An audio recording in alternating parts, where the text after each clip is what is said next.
Up next, we have a panel discussion on how technology and collaboration are re-architecting healthcare outcomes. Now, this panel is moderated by Girish Raghavan, VP Engineering GE Healthcare South Asia, and joining him are Dr. Satish Rath, Group Chief of Innovation and Research, Aster DM Healthcare, and Dr. Bharat Agarwal, Principal Director, Radiology Services, Max Healthcare. Over to you, Girish. Yeah, thank you, Pallavi. Thanks for the introduction. At the outset, I would like to welcome each of you to this panel discussion. The topic today is a very interesting one. It's about deep medicine, specifically on how technology and collaboration are redefining outcomes in the field of medical sciences. Right. So today we have amongst us two of our very eminent panelists. I would like to briefly introduce them first. We have Dr. Bharat Agarwal. Dr. Bharat has been the Principal Director for Radiology Services at Max Healthcare since 2014. Prior to this, he was a promoter and lead radiologist at Dewan Chand Satyapal Imaging Center from 1997 to 2013. So Dr. Agarwal, it's a pleasure to have you today and welcome aboard. Our second panelist is Dr. Satish Rath.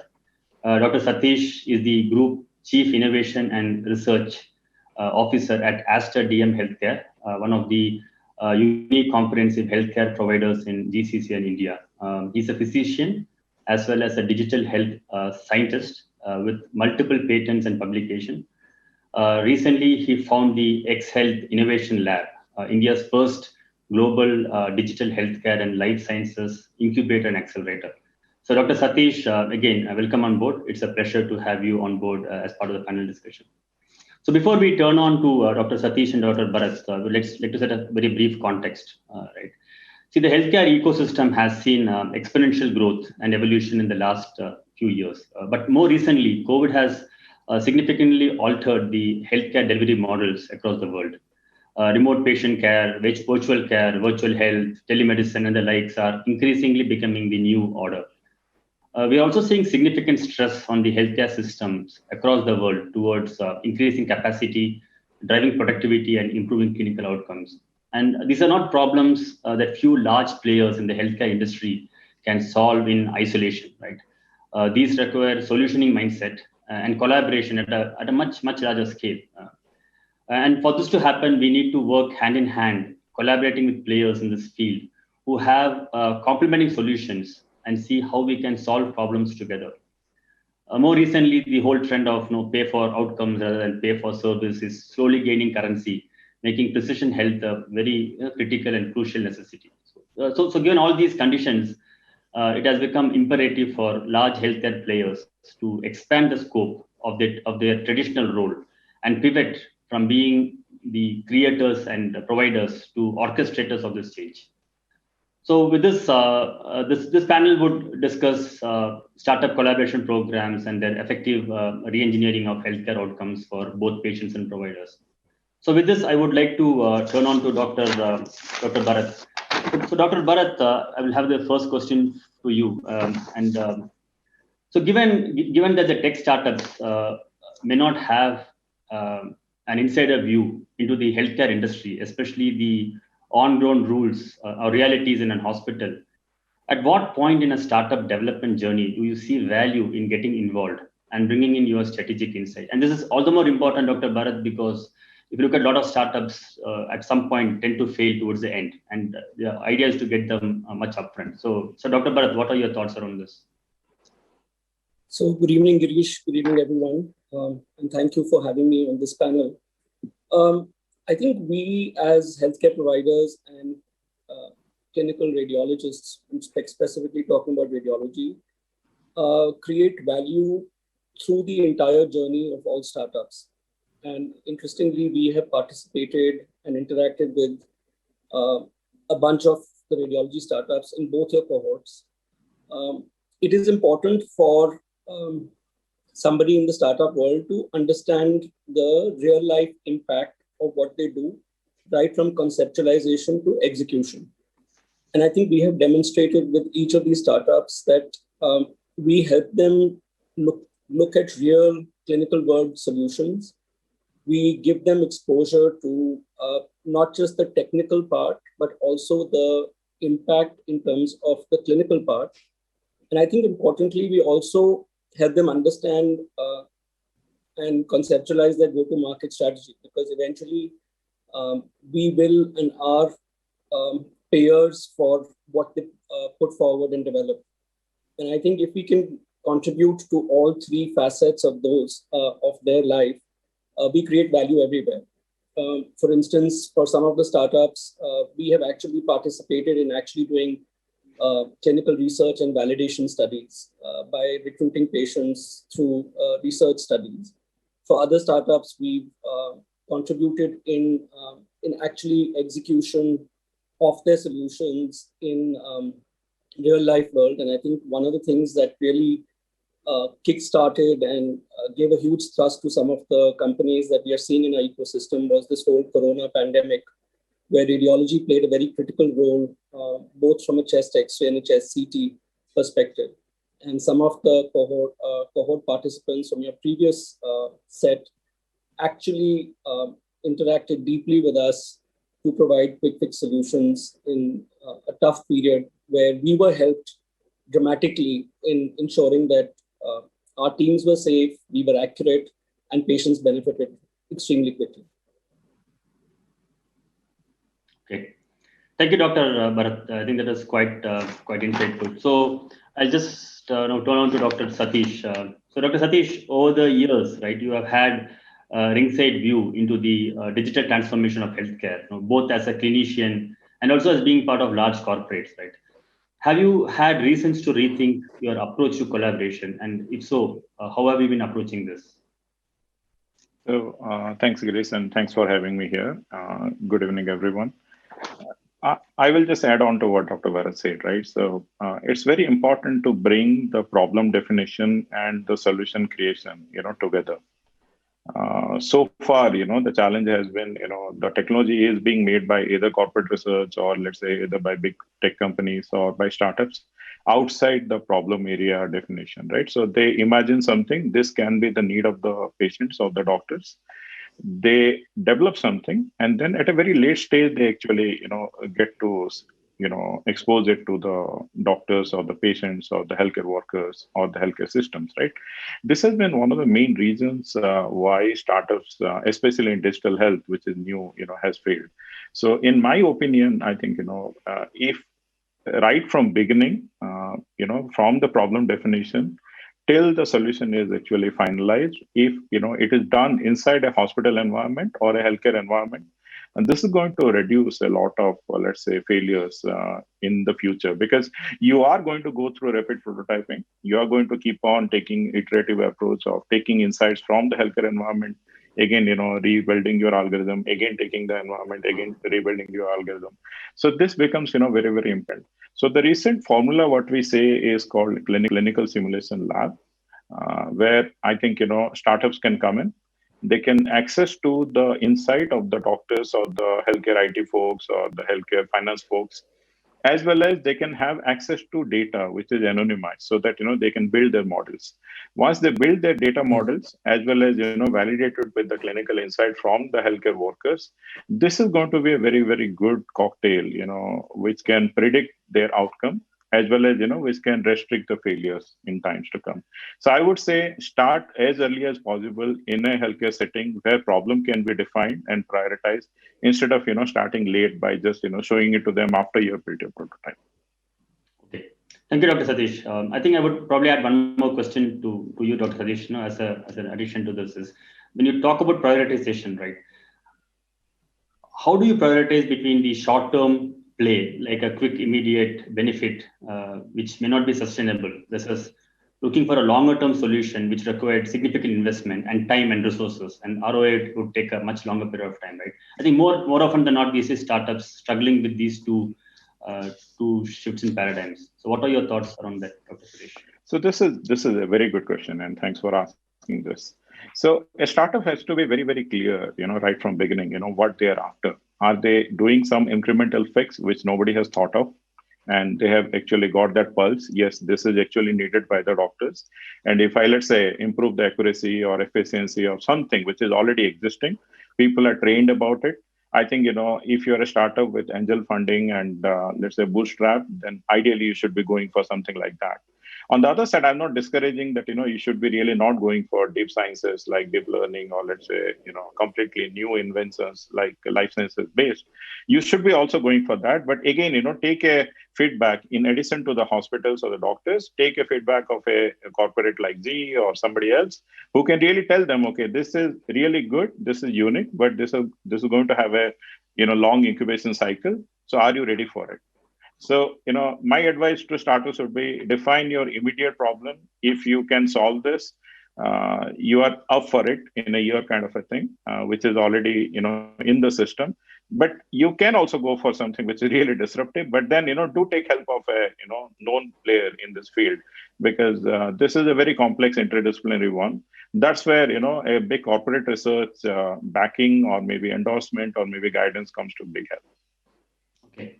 Thank you, Dr. Satya. I think that's been a very, very good advice to the budding startups and innovators. So, Dr. Bharat, I have a question, especially given your immense experience in the startup world, right, and the kind of work you've been doing with startup community over the last many years.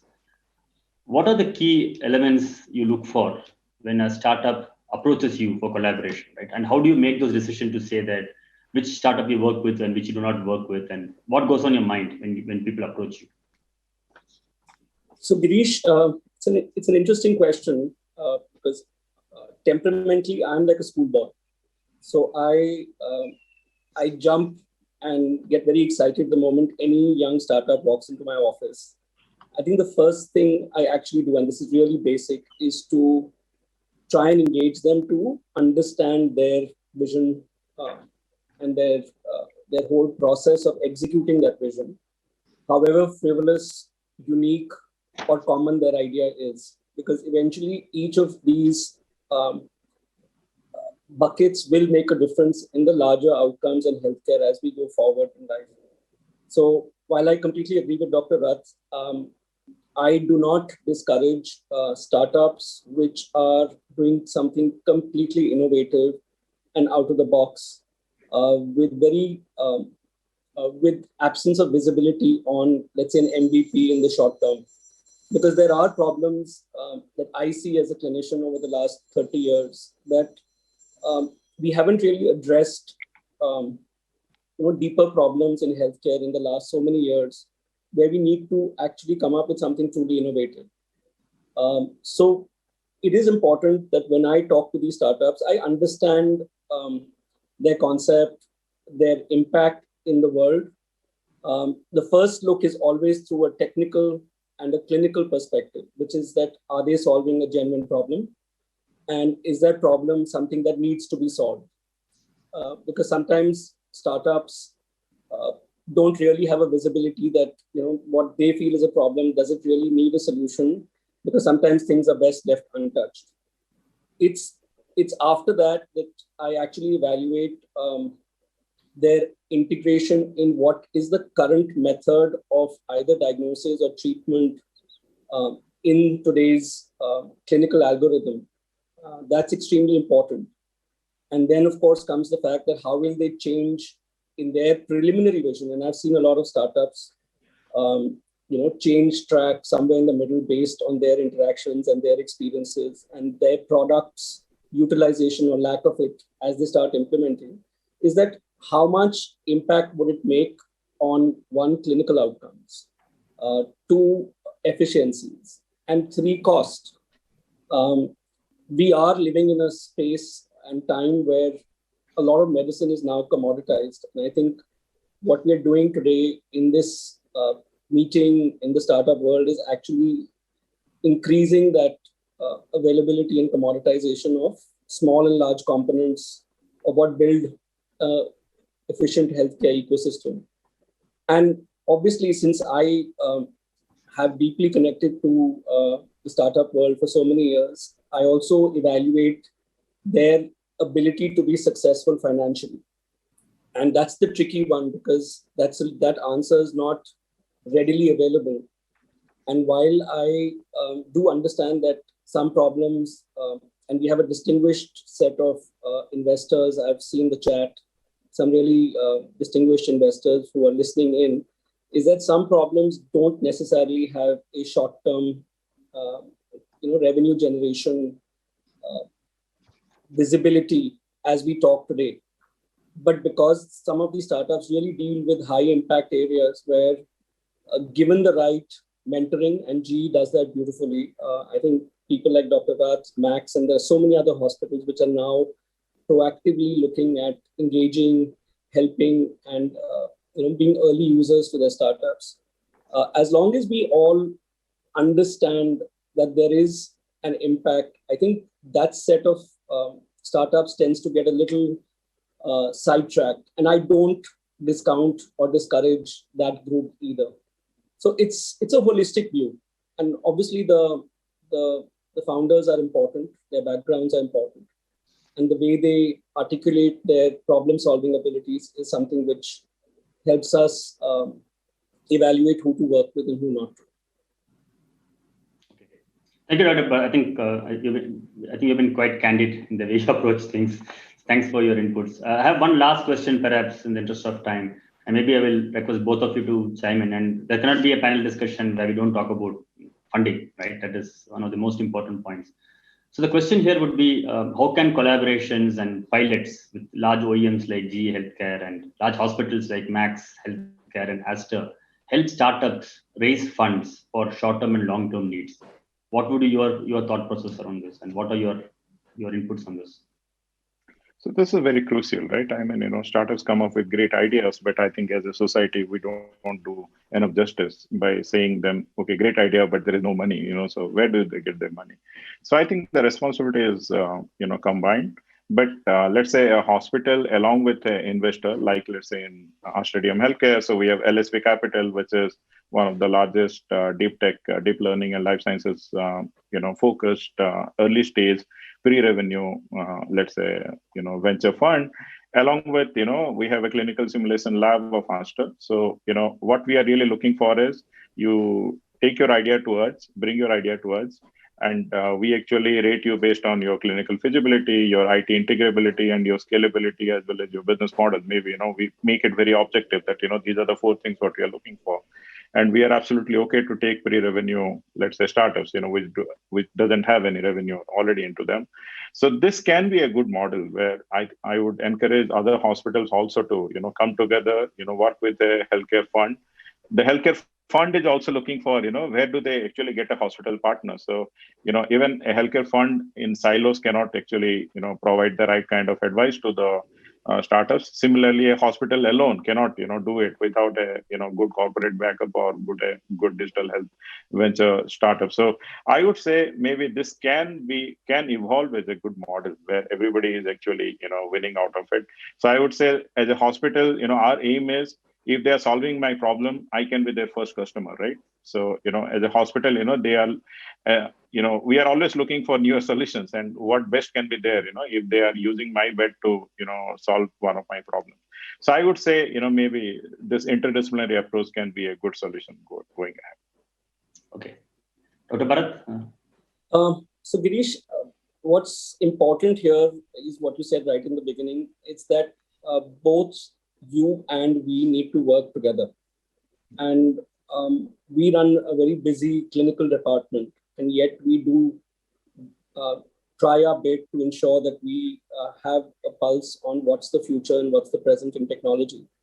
And I think we have actually demonstrated that if we work together, we can actually show proof of life to each of these startups, which will then help them get a genuine use case for investors to understand what impact they are making in the real world out there. We have, as you know, we use a GE enterprise RIS-PACS solution.